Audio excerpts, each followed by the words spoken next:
The views expressed in the following program do not necessarily represent the views of this station or its management.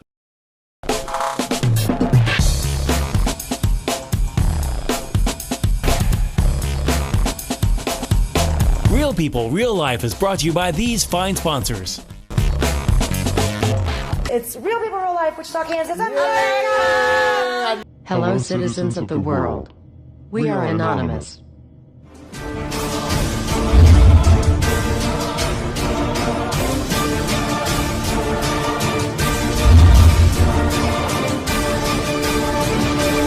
When we say justice and we're saying sassy, we mean for all people, for all those oppressed. And you can't equate who Sassy was or just say she was simply amazing. She sacrificed her life for humanity. Welcome to Real People, Real Life. This is an anonymous takeover. I'm Rosso Takte. I'm Steve Shagwell, an anonymous supporter. I'll be wearing the mask today for the interview in solidarity with Anonymous in support of Operation Serena Shim. Now, basically, what we're gonna go over today is a very vital interview with Serena Shim's mother, Judith Poe, and her sister, Fatma Shim. This is a groundbreaking interview to be able to have both of them on the show. Basically, Serena Shim, she was an awe-inspiring reporter. Yes. She worked for Press TV out of Iran, I believe. Iranian Press TV. She was, in 2012, uncovering that ISIS was being smuggled through Turkey in UN NGO food trucks. Yep. World food ISIS trucks. militants smuggled across the border to join the fight on the ISIS side, and she's, like you said, amazing. And as I've learned about her, I am convinced that this is the reporter with the most integrity, the most grit that has ever worked in the profession. She is astounding. Her family is astounding. And we'll definitely touch on that. Her sister, just an amazing person. She snuck into Turkey, and you'll find out a little bit more about that during the interview. But what she has done is just incredible. We've also got the fact that there was a 2-year gap in between where she wasn't allowed in Turkey. She was kicked out of Turkey. 9 days after being lured back into Turkey, she ends up dead. In a car accident. In a car accident that we will all find out how messed up this car accident actually is, because it just doesn't make sense. From start to finish, it doesn't make any sense at all. It does not add up at all. She was assassinated. She was assassinated by Erdogan and NATO. All this, we're just here to kind of relay the information. We want everybody out there that sees this to actually go and do their research, start digging a little bit. Find out the information for yourself, and with knowledge comes peace of mind. And power.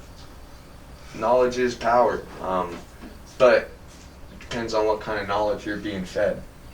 You're absolutely right, Ross. People don't take our word for it. No. Go research this, and you will see what's going on for yourself. We'll give you us and Serena's family. We'll give you the overview, and then you can go and you can research this, and you can confirm this stuff. And if you ever come up with some information that you think might be needed to be known, please do not hesitate to reach out to Operation Serena Shim, Twitter handle at Operation Serena. Yeah, at Operation Serena. The way these two young ladies, Fatma and her sister Serena, were raised, they were just incredible job by Judith. Yeah, when you people hear the story, when you hear Fatma's story about going into Turkey and retrieving her sister, you're going to be absolutely amazed by her, like astounded. And then what you need to realize is she looked up to Serena Shim. As you see how powerful this girl is, realize she looked up to Serena. Serena Shim was... Serena kind of taught her along the way, from what I understand. So, Yep. I mean, it's just a remarkable story, and we're blessed to be able to give it to you guys. You know, that from start to finish, it'll make your jaw drop at least 3 times when you actually get down there, start realizing the scope of everything. When you have the condition of her body, which we'll go into that, you know, it's just absolutely incredible. Everything that this story has, all the twists and turns in this story.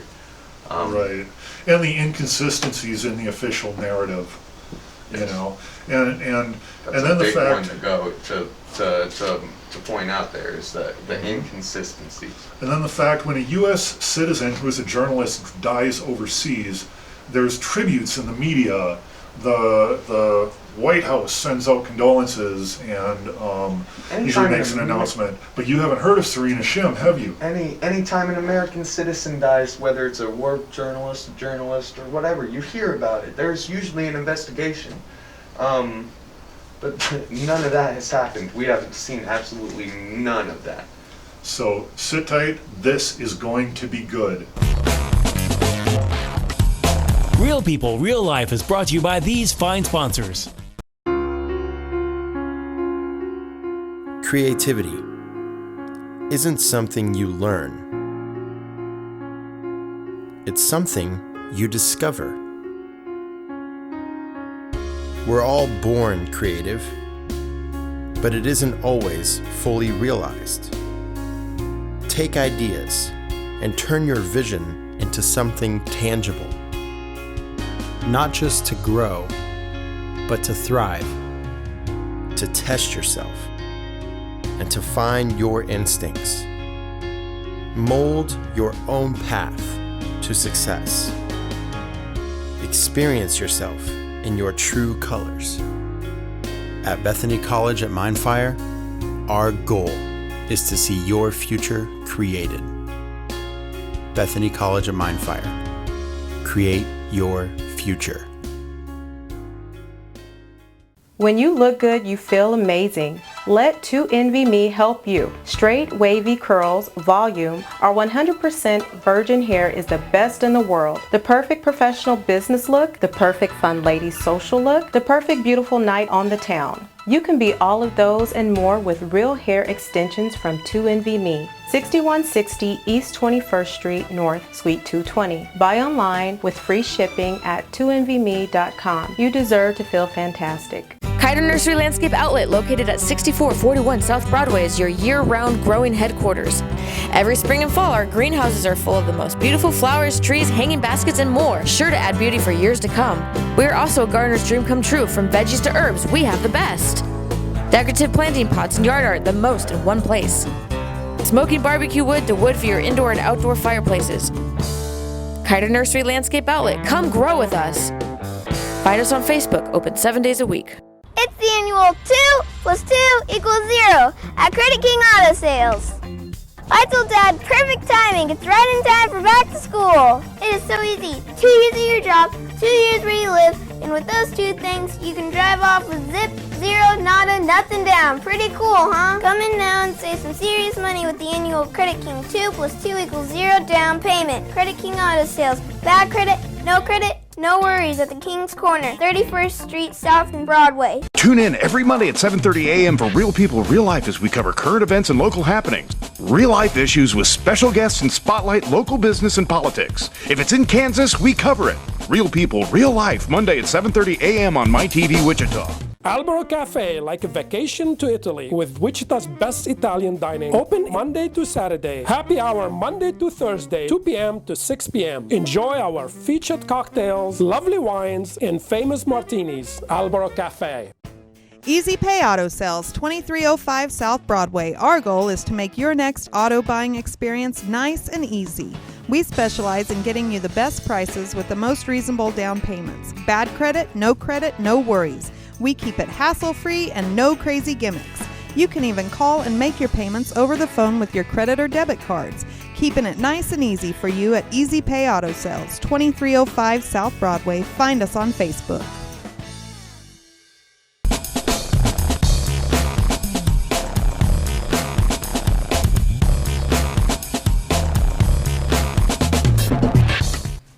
welcome back to Real People, Real Life. This is an anonymous takeover. This is Ross Otakte and Anon. I am a supporter of Anonymous, and particularly Operation Serena Shim. My name is Steve Shagwell, and we are here with Judith Poe, the mother of Serena Shim, and Fatma is the sister of Serena Shim. And Judith, great to see you again. And Fatma, an honor to meet you for the first time. Very nice to meet you. Thank you so much. And we'll just get right into this. It kind of starts now. There's this connection between Serena was, her nickname was Sassy. There was a connection between Sassy and Jackie that you need to talk about, right? First, we need to explain exactly who Jackie was. Yeah, tell us about Jackie first. Jackie Sutton was a reporter with BBC, and the claims are being published that she committed suicide in the airport in Turkey 1 year from the exact date that my daughter was murdered in Turkey. We have been informed, obviously can't be verified, that she was there continuing Sassy's work. Okay. Incredible. Yeah, that is really something else. So that's really the connection. Jackie. Coincidence. That's exactly 1 year from the date that she committed suicide. Yeah, that's eerie, and it looks fishy as hell too. So Jackie was basically, trying to pick up and continue the story and get the story out. That's what we've been told. Okay, and I will really let you explain what exactly the story was, what exactly she was scooping, because I think you can explain it better than we can. You guys wanted to... Exactly, Serena and Jackie were, they were basically connecting the dots, which what the media has let most people know is just throwing them a bone and we have an ISIS problem. What they were doing is they were connecting the dots of these head honchos that are being basically kept in protection to do whatever they want under a NATO umbrella. These well-organized NATO thugs who are letting all of this go on, they were exposing how they were letting this go on, what the contacts are, and how all of these people have a connection in these countries that do have a connection with basically, these large gas fields that are being robbed blindly, and people are losing their lives for this, and they're calling this a religious war when it is all about pipelines going through different countries, and that is why we have, the proxy war in Syria, which is obvious why Bashar al-Assad, disagreed with that. Also Greece, how they disagreed with that, and now financially Greece is knocked down, and Bashar al-Assad has a proxy war in his country. It's actually kind of incredible. Sassy actually exposed ISIS connection in 2012. Fatma was in Turkey with her at the time. Fatma was in the camps. They're called tank houses with the soldiers. Sassy was with the high-ranking members of ISIS in 2012. At that time, when Reporters Without Borders went public with it's the biggest prison camp for journalists, she was there at that time. So in 2014, we're saying Sassy exposed ISIS. She had prior 2 years before. If you look at Sassy's last interview, not knowing she was going to be murdered, we assumed she was going to be taken in. And she says, they think I'm here under the umbrella of Kobani. Well, I think everybody sees that it's more than Kobani. And she had already exposed ISIS in 2012. Again, she showed what they were doing in 2014. Can you kind of explain to us a little bit about her being kicked out? Under my understanding, she was kicked out of Turkey and then invited back? Physically removed from a press conference. Okay. Pamela can explain that. She was physically removed from a press conference where Erdogan was present, and he told her that she would that she was to leave the country and no longer be able to come into Turkey. That was in 2012, and we heard all this uproar about all these journalists that have never been to Turkey, that can't get in, that cannot get visas to get in, that are getting stopped.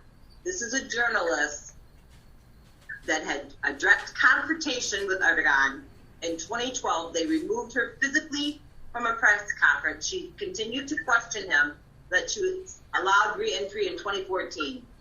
Yeah, why would they allow her re-entry in 2014? And then she winds up dead. That's how long from her initial entry? I think you just answered your own question. Mm-hmm. Why would they allow her and she just ends up dead? So how long was she actually back into Turkey before she was accused of being a spy? She went on October 10th, which was her 29th birthday. Wow. She actually started making plans to go to Turkey. She arrived on the 12th. She was live within 10 minutes. She was killed 9 days later. She was threatened 7 days. 2 days after that, she was killed. Was she ever concerned? But you have to have a little more history about Sassy. Sassy lived in Turkey for a year with her children and her husband. Fama was with her in Turkey. She knew the Turkish people. She was very close to the Kurdish people. She had her connections in Turkey. She was not unknown there. Did she ever express concerns of it being a setup, or was she scared of going back? Or I think people need to understand exactly how fearless she was. She was chomping at the bit to get back into Turkey. That's she was chomping. She flew from the Ukraine. She left from the Ukraine immediately to get to Turkey. She had the history there. She was concerned about getting back in because Erdogan in 2012 had said, get her out of this country and don't ever let her back in. Right. But I think everything that's put out there is that she did expose ISIS. She did in 2012. Right. 2014, exposing the NGOs again, that she'd already exposed 300 of them lined up in 2012. Right. And now we are seeing, some different news articles popping up on the web about this, but this is old news because she brought it in 2014. Well, she scooped them in 2012. She scooped the world in 2012. Okay, that's but right. The reality of it is they silenced it, and you see what's happening in 2014. She just does not go live. You can say, okay, we're not covering this because she was there. She was a freelancer. That assignment, she was there for Press TV. And brush it under the rug. I mean, many nations have blood on their hands. Right. She was killed in Turkey. I believe a direct order from Erdogan. I do not believe that he didn't do it without approval. Mm-hmm. I've looking at it, I've come to the same conclusion myself. Were there any other signs that her getting back into Turkey was a setup? Yes. Can you tell us about those? Setup. No, actually, we can't. Okay. Actually, it was a setup. It started May 24th, where they set her up. An informant set her up. But she actually met in Turkey. Sassy had never had a rental car. They insisted on her having a rental car. Yep. No. Did she know that she was going in, that it was a setup? She did not know. Yeah, it was a setup. She was just one. Since we knew, we knew when we got to Lebanon. Wow. Oh man. People. One thing you stated is it was NATO, not just Turkey, and I think people really need to know that because it goes beyond Turkey. It goes to all of NATO, right? Yeah, and if you're going to say let's start with Press TV because that's like a scapegoat right now for not covering Sassy. Okay. That's how we feel. And if Sassy had not told the truth, was not a truth seeker, we're not saying that what Sassy exposed that Iran agreed with.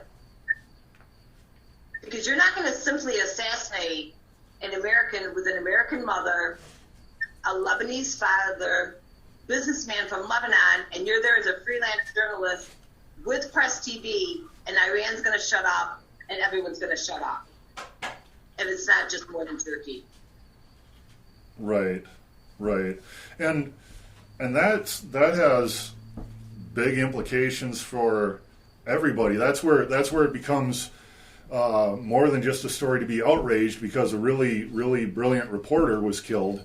But this is things going on. NATO funneling aid to ISIS, that affects all of us. That affects national security for every nation, and that's a big deal. And my understanding is there's chemical weapons. Gas? Yeah, gas. Is that something that's going on? That's not a secret that she hadn't already exposed. The same way that's not a secret she hadn't exposed for ISIS.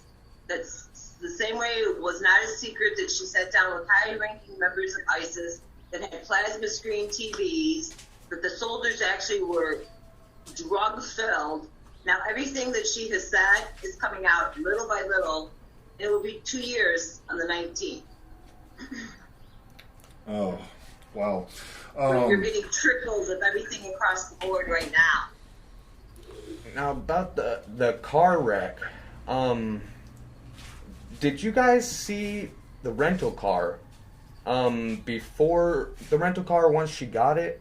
Because it's my understanding that it wasn't the same vehicle that was sent to me. It is not.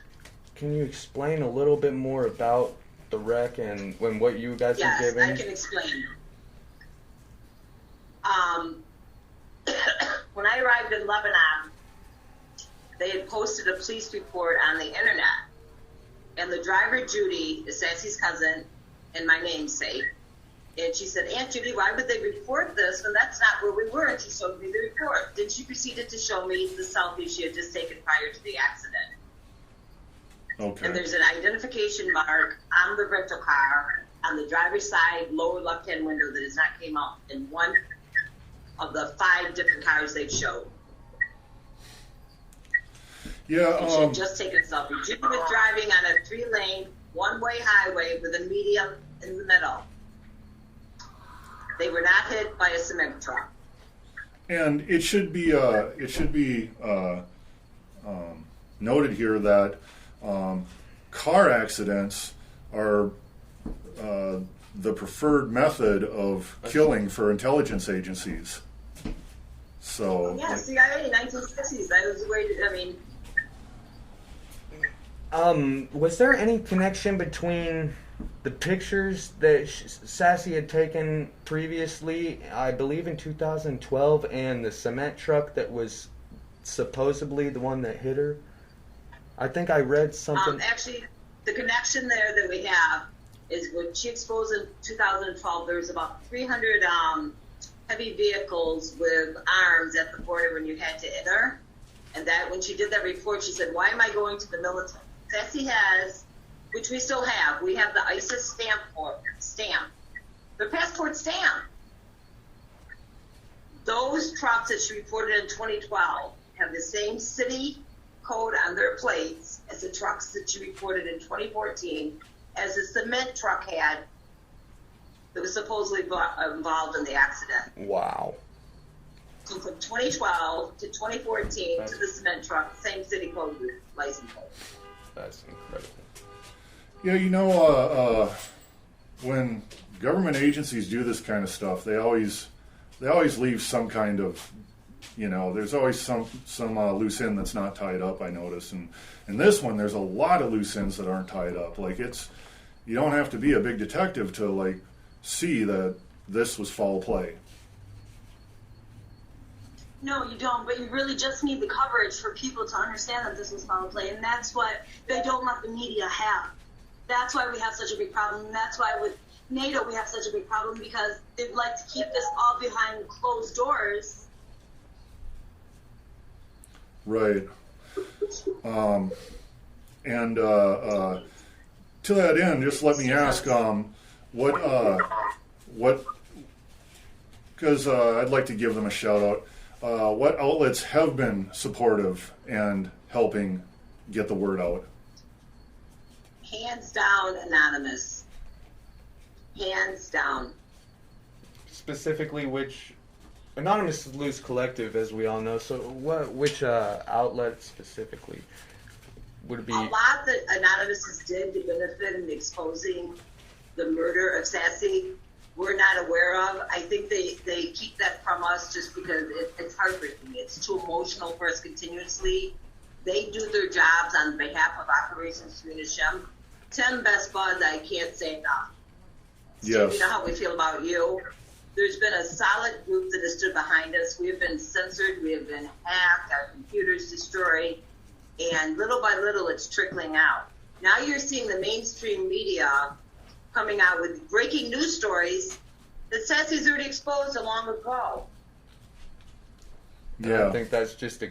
There is so much effort by so many nations to silence the story. Sassy was in Ukraine. She was in Turkey. She was in Syria. She was in Tripoli. She came from the Ukraine.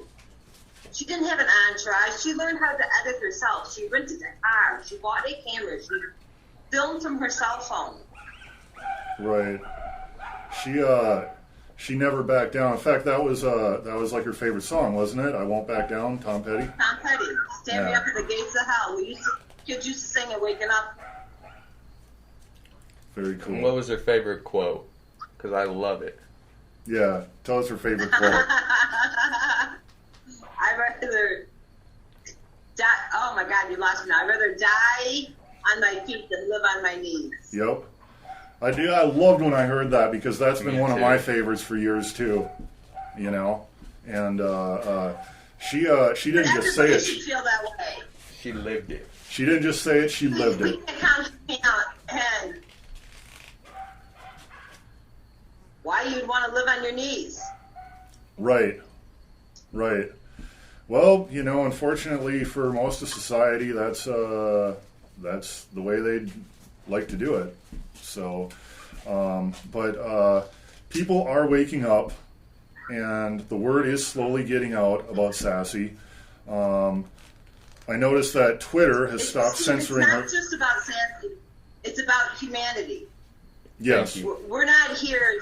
Sassy gave her life for humanity. She has 2 small children and a husband that she left. This is about all the oppressed. Yeah. Yep, absolutely. I don't know if you can see this sign over here, but it's kind of what we're all thinking. We're fighting for the human race. She was the voice for the voiceless. Yeah. I mean, both of those fit very well. Yep. And so more and more people are talking about Sassy now. Twitter isn't censoring the hashtag, I noticed, anymore. No, we got it. We got a little bit last week. What's that? Yeah, we're still getting censored on Twitter. Okay. All right. Well, not like we were before. We're going to talk about that a little bit more here. We're going to go to a quick commercial break. Yeah, we're going to take a quick break. We'll be back. Real People, Real Life is brought to you by these fine sponsors. Easy Pay Auto Sales, 2305 South Broadway. Our goal is to make your next auto buying experience nice and easy. We specialize in getting you the best prices with the most reasonable down payments. Bad credit, no worries. We keep it hassle-free and no crazy gimmicks. You can even call and make your payments over the phone with your credit or debit cards. Keeping it nice and easy for you at Easy Pay Auto Sales, 2305 South Broadway. Find us on Facebook.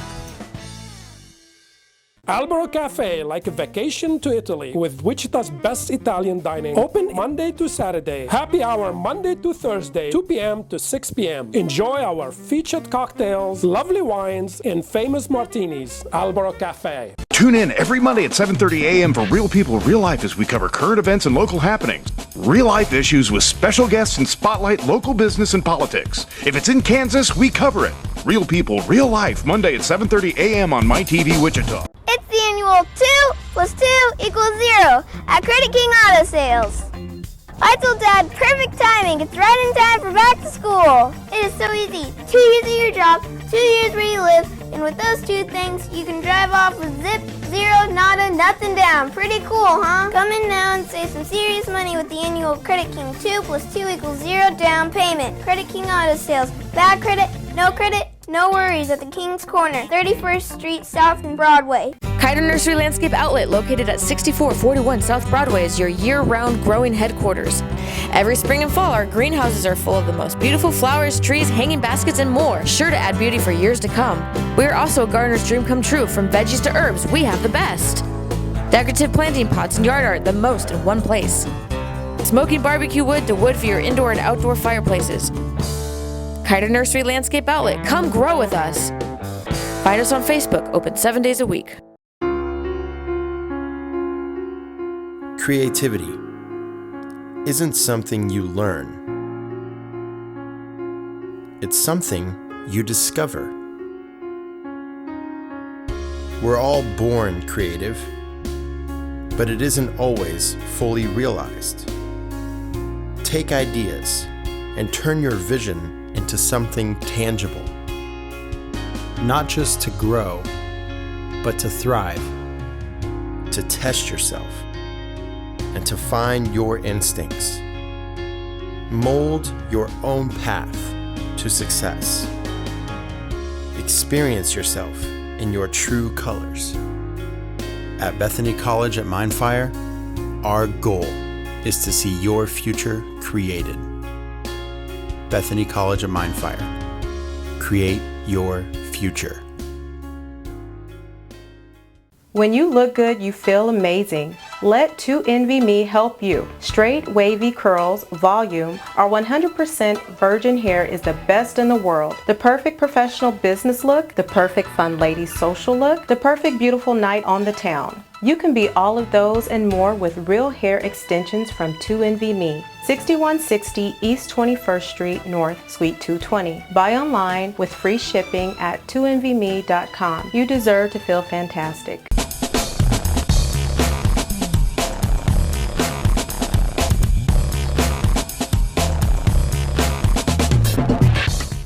Welcome back to Real People, Real Life here in anonymous Mother Earth.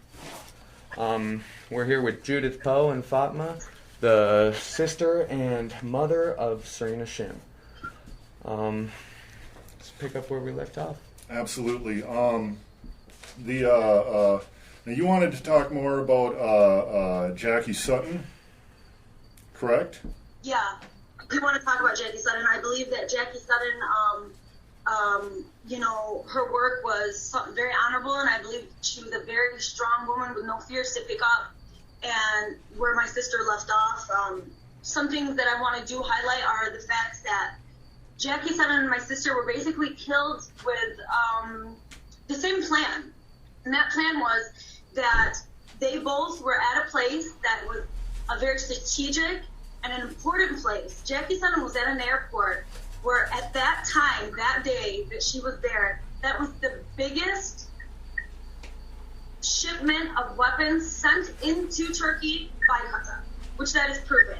Another thing, the time that my sister was at Kobani, which she stated in her last time going on air that she has very critical information.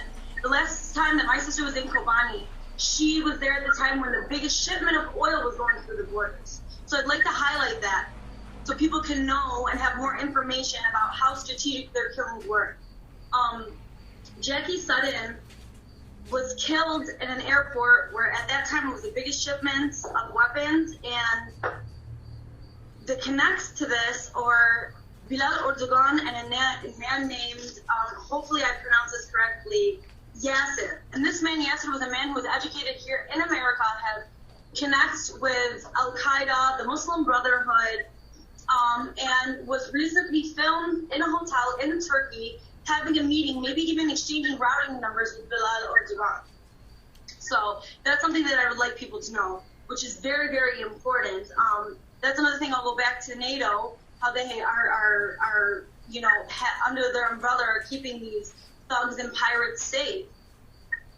And that's what they were exposing. They were exposing critical information. The information that they were exposing was not on a lower level of ISIS and, who's bombing who. It was the top dogs information, what they were doing, their shipments, routing numbers, all of these things. And that's why they were taken out the way they were taken out and when they were taken out. Right. It's the scandal of the century is what it is. It definitely is. And that's why I always say that my sister and women like her and reporters like her and Jackie Sutton, their truth and their justice will come out from their work. We can push it and we can talk and we can tell the truth and we can help bring out the truth. But what they did is the truth, and it's going to expose everything, and justice will prevail for them. We see trinkles of it now. ISIS is a household name now. We see the pipelines now. We see Qatar. We see Saudi Arabia being exposed now. Right. But this is things that we already said. First of all, we want to offer our condolences to Jacob Sutton's family. Absolutely. And we respect how they've dealt with their loss, and they've dealt with it privately. We're not in a position to do that. We wouldn't have did it anyways, but Sassy specifically said, you're all I have if something happens. Not meaning she was going to be killed. She thought they were going to take her to jail. And I think you can listen on RT where she says, hey, Mom, it sucks, but it's what it is. Right. And we haven't talked about the human trafficking. We haven't talked about the children. Yes, I want to hit that, because that is, human trafficking is just, that's as horrible as it gets, and she had a line on that, and the world needs to hear that. So, 5 countries. She handed us 5 countries. In her words, I handed 5 countries. What else can I do? She was in Iraq. She was in Ukraine. She was in Turkey. She was in Turkey again. She lived in Turkey. She was in Syria. She was in Baghdad. And when she was going to Turkey, I said, Sass, aren't you scared? She said, come on, Mom. I just left Baghdad and Syria. Turkey's nothing. I know it like the back of my hand. And I said, why you? She says, because I can. And I agreed with her. Because you can and no one else can. You don't know if Sassy's going to be sitting down in a bar, in a restaurant eating. She's not with all the other reporters. She does not have an entourage. She does not bring a filming crew. I think the best quote is, she was sitting with the Prime Minister one time, and he said, if you ever need anything, give me a call. And I said, no, you call me, because journalists make politicians. Mm. Right. So how does the human trafficking work exactly that she uncovered? We got to be kind of touchy on that. That's what she went back to. Sassy was going on through Kobani into Syria. She didn't make it. That, with drugs, weapons, money, human trafficking follows. Yeah. All the pure evil goes hand in hand with pedophiles and meeting the needs and the demands of the people in power. The sickness grows more and more above and beyond just death and money. Right. And I remember I guess it's the Turkish jail system. I kind of want to touch on that a little bit, on how many reporters they actually have throughout their country. I mean, they limit free speech very, very strictly. You're physically talking the actual jail that they have, the system, the incarceration place.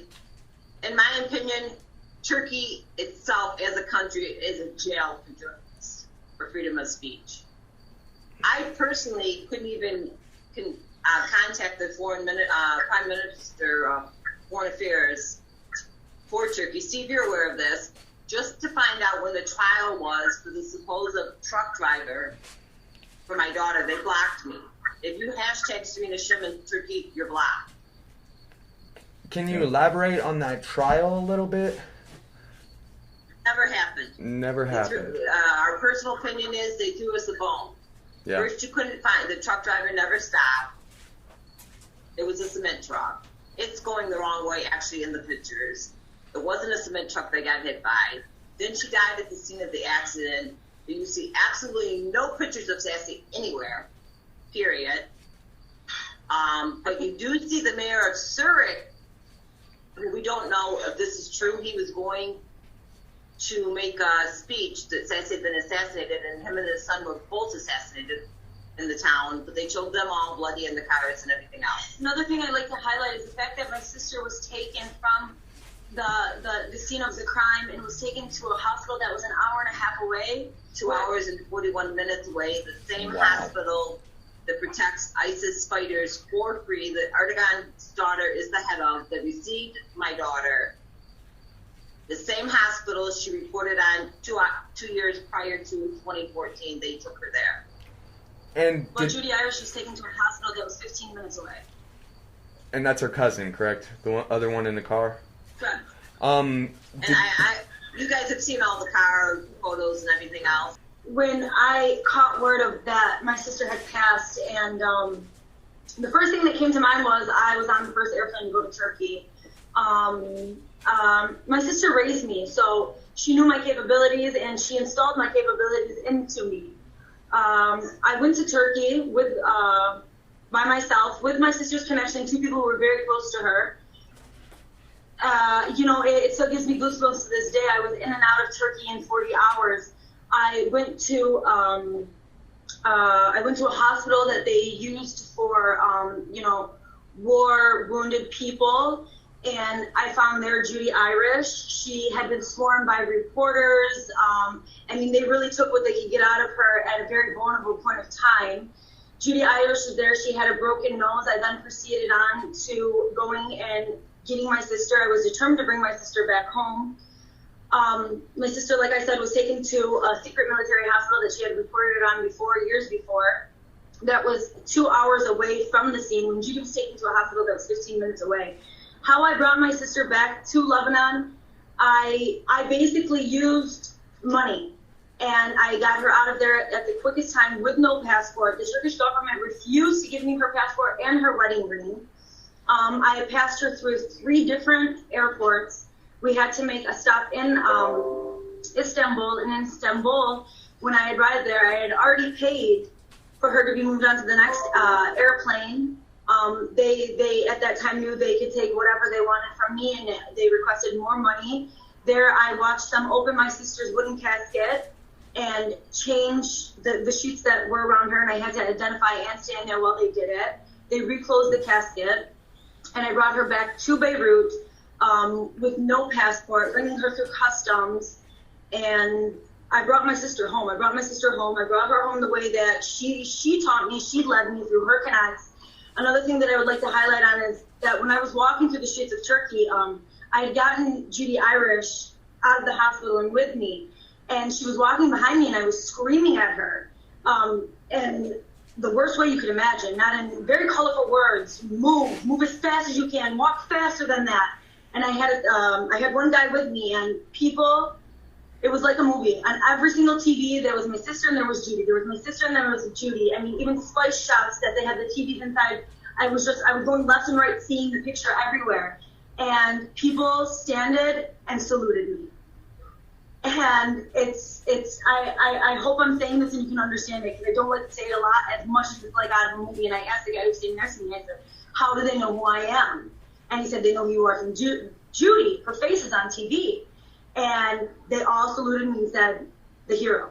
I was not allowed to carry my bags through the airport, just for being her sister. Not the airport employees knowing that I'm bringing my sister illegally through 3 airports into another country. They didn't know she had Sassy with her. They didn't. They thought she was there. The fact that I got into that airplane going from Lebanon, and I took an airplane from Lebanon to Istanbul to Hatay, and drove 6 hours through mountains and mountains and mountains, and crying and crying and crying, saying, did my sister really drive this far? Once I had my sister's body, not one tear came out. I felt like I became a soldier. There was a mission and I had to complete it. And it was the worst thing ever in my life.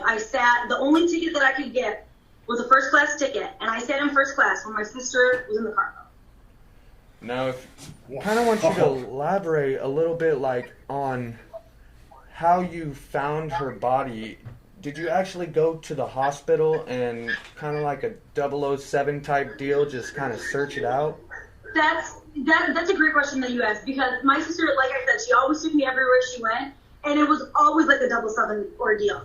I would be sitting in a cafe in Turkey, a guy would jump out of they have the Nestle water tanks, would jump out of the car, have his briefcase, we would walk upstairs, go through somewhere, and do all the computer, get the information. We sat with ISIS. It was always like a 007. So it wasn't something that I didn't know how to do. Everything we did was, I sat with my sisters, with ISIS members while they were getting high. And it's crazy because they have these tank houses and you go inside the homes and they have huge flat screen TVs. Wow. Huge, the computer screens, cameras, all the technology. And while they were getting high, like with these bobbly eyes, like, do you want to go to Syria? I'll take you to Syria. So everything was like a 007 mission. Everything that she did. Like, that's why I want people to know that, yes, she did expose ISIS. But that was an easy mission for my sister. That was a really easy mission. The fact that my sister hit on these pipelines, same thing that Jackie Sutton was doing. The connection, Jackie Sutton was in Iraq and was exposing nuclear weapons that supposedly Israel has ties to, that Israel has ties to Al-Qaeda, that Al-Qaeda has ties to this man by the name of Yassin, that has ties to Bilal Erdogan. They knew. They were scared of my sister. Erdogan was scared of my sister. They're all linked together. She had connects on both sides of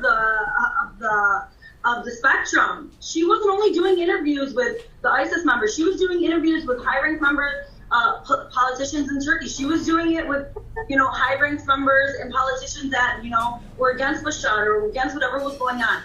But what I want to say is the fact that my sister was taken and Jackie Sutton was taken in that easy and that not well planned of a way is something that I won't accept.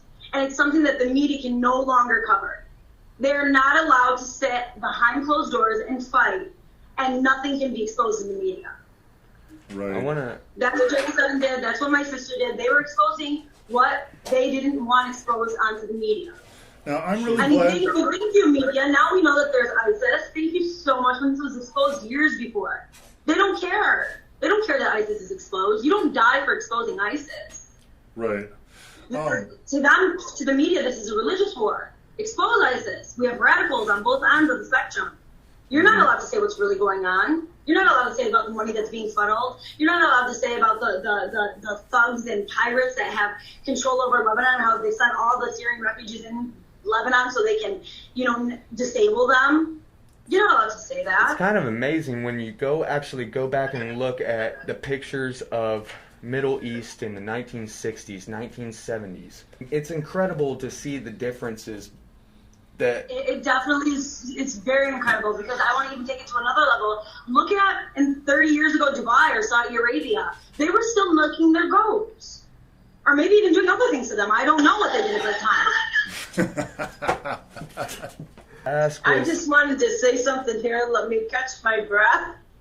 But something that we should kind of bring in here, and I don't know how this one's been bypassed. The person that identified Sass at the hospital was someone she met through Facebook. And then she was set up, a Facebook friend identified her. My sister was lured into Turkey. She was lured. That's what it Not sounds only like. that, there was an autopsy that was claimed that was done on my sister's body. In Islamic law, an autopsy is not allowed to be done unless there's consent of the family. By the time I had gotten to Turkey, there was supposedly an autopsy done on my sister's body. Her cause of death was already decided. To compound that, we were in Paris laying over to get to Beirut. We had to go to Beirut first. Missouri, leaving Beirut on her way to Turkey. I was on the phone with the American embassy, and they told me that Sassy's body, according to Turkish law, they had up to a week to release it to perform an autopsy. I read the text. She said, I have my sister. So I still at that time thought Sassy was still alive. I Fama was bringing her back. And they said to me, is Fama there? Is she on the ground? First of all, you don't say Fama unless you know Fama, because that's how, what I named her, that's how it's pronounced. And an embassy does not use on the ground. The American embassy didn't know where I was located. They didn't even know that I was on Turkish soil, which now I have to say is a blessing. Right. They told me it would take a week and Sassy would not be leaving there. And Sassy was already gone on the plane. When she arrived in Beirut, we could not get Sassy off the plane. They didn't know till she landed because there was another family waiting that Sassy was actually on that plane. They would not let us remove her from the plane. When you actually viewed the body, and she did not look like she'd been through a car wreck, right? She hadn't been through a car wreck. Right. Not even her nails were broken. Wow. Her hair was still in place. Her eyeliner was on her. Her eyes were wide open. Wow. That's, yeah, you know. We can kind of understand Turkey sending her back with her eyes open in reference to you saw something you shouldn't, a message. Why they would not shut in Lebanon and how far-reaching Erdogan is very disturbing to us. Right, right. And I think it's really important for people to understand ISIS is not a Muslim organization. They are a terrorist organization. They are opportunists and put in place by the ISIS has same nothing people to do with Islam. that put Al-Qaeda into power. It has nothing to do with religion. It has nothing to do with even people from the Middle East. You see that. I mean, you see young girls being recruited globally. Right. You see Americans being recruited for too many people. To do too much for too many people. And she was fighting the fight that no one else had ever been brave enough to actually pursue. And that's what's so remarkable about That's what she wanted. That's what she was raised to do. That's what she was prepped to do. My sister could have easily used journalism as a vehicle to be into politics, and she got there. And that's what my family was prepping her for, was politics. And I'll never forget the day when my dad said, the time has come, are you ready for politics? And she said, I'm not going to do it. I'm not going to be a politician. There's no good that I can do. She couldn't do any good for people in the government. It's almost so commercial me saying that. My sister had so many opportunities, not only being the journalist that she was, with having the intelligence that she had, the charisma that she had. Any other station or organization would have taken my sister. She refused.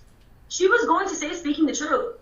The same way that she smashed Qatar's face in the dirt, the same way that she smashed Saudi Arabia's face in the dirt with her words, the same way that she took everybody down with her words, she was more than capable to go on the other side of the spectrum, and she refused, no matter what the cost was. You know the one picture with the red jacket on that's all over the internet and says she's sitting on boxes? She didn't think that was so funny. I said, think about this. You're an American. You're there on assignment from Press TV from Iran, and you're sitting on secure Iraqi presidential votes because I don't care. My feet are tired. I have tennis shoes on. I don't even know what it feels to wear heels anymore. I haven't taken a shower in 3 days. Right. Sitting on the presidential votes that are supposed to be secure. So we're winding down into the last 4 minutes here, and I just want to just hand it over to you. We're going to stay quiet in this final 4 minutes. What you really want to or need to say about the case, about Sassy, whatever. It's you have the floor. Go. I want people to listen, and I want people to understand from the hurt that I'm feeling and my family is feeling, that we might jump around from story to information, and it might be all scrambled all together, but listen to it carefully, explore it, learn about it, and I want to let everybody know that what my sister wasn't able to speak and the information that Jackie Sutton got, that my family will speak and other reporters will pick up and continue. This will no longer be a secret. NATA will no longer let this be a fight behind closed doors. This will be something that needs to go into the media, no matter how it's going to go into the media and how we can get it into the media. And there are the people that I accuse of the death of my sister, the death of Jackie Sutton, and the death of anybody else in the future. These are thugs, they're pirates, this is all a game for money, and they are not allowed to take my sister's life. And the masses of cowards are not allowed to continue that behavior. We have to stand united, we have to stand up. This is a human race that is being destroyed. That's the only race we should be fighting for, is a human race. Well, we really appreciate you joining us and sharing your story, which is absolutely remarkable. And our thoughts go out to you. You have been through so much, and you continue to go through so much because you won't let it rest, and you're determined to see justice, and that is absolutely commendable and inspiring. And I talk with Anons about this all the time, who are working on this, let me assure you, Anonymous has your back. I have heard... Oh, they've proven that time and time again, and we've reiterated. We've had journalists contact us, and if we shy away from Anonymous or we need to refer to Operation Serena Shim, they don't want to tell the story. We don't need you to tell the story because you wouldn't be telling it right anyways. Exactly. Anonymous, I don't want to say put her on the map, put the tragedy on the map, and has stuck by it. They are with us, we are with them. And we're not done. We're not done. Anonymous is and going we're not done either. Anonymous is going to bring it for you. Judith, I want to, real quick before we go, can you give us a couple of ways for our viewers to follow this story? Twitter to follow. I don't know if you want to... We've got the most reaction out of Twitter. Okay. And the most censorship out of Twitter. I hope that goes hand in hand because of the most reaction on there. At this point, to watch this video, shove it down their throats. People like to be spoon-fed lies, and they believe it, or what the 6 o'clock news is telling you. We need to shove this video down their throat. So if they just get a little hair, a little glimpse of the truth, and we just spoon-feed them the truth a little bit, that we start moving. Yep. We need people to focus. The best way to support is Twitter. We need to. We have a whole group of anonymous behind us on Twitter that will pick up on every tweet, that will pursue all information, that will keep fighting forward. And Operation Serena Shim has a Twitter account at Operation Serena, right? And you know how close we are to Tim, that not just regarding Sassy, the emotional breakdowns that we have, the anger, the bitterness. It's not because Sassy lost her life. We knew that was always a risk. She fought for humanity. Because her story... I wish it wasn't my daughter, I can tell you that. But we need to unite. We need to keep moving forward. Knowledge is power. And journalists, shame on them that don't cover the story. Shame on them that write what they are told. And we need people to all go do their own research about this. I mean, there's so much information that's been coming to light, and it's coming little by little as well. You see every few days. I mean, she foretold the future. Right. Because she was seeing it.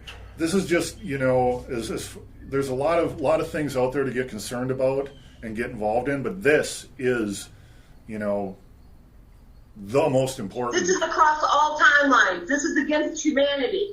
Yes. Yeah, it touches on everything that everybody's concerned about pretty much, in some way. This is not just one reporter that got assassinated. Of course she's amazing. Of course she exposed all this. No one else has done it, but we need to follow through. This is against humanity overall. Right. Everyone else that's tried to continue this story has either ended up dead or in Turkish prison. Is there any last words? That speaks volumes. It does. It really does. How powerful was she as a truth seeker? Right. She got to digging into territories that weren't supposed to be digging into. I can't again thank you enough for joining us, and we will push this story hard. Any last word? Stand up. She stood up. She lived on her feet. Get off your knees and stand up. Let's end it with that quote one more time. I'd rather die on my feet than live on my knees. Yes. Thank you so much. Thank you guys for doing this. Thank you. Thank you.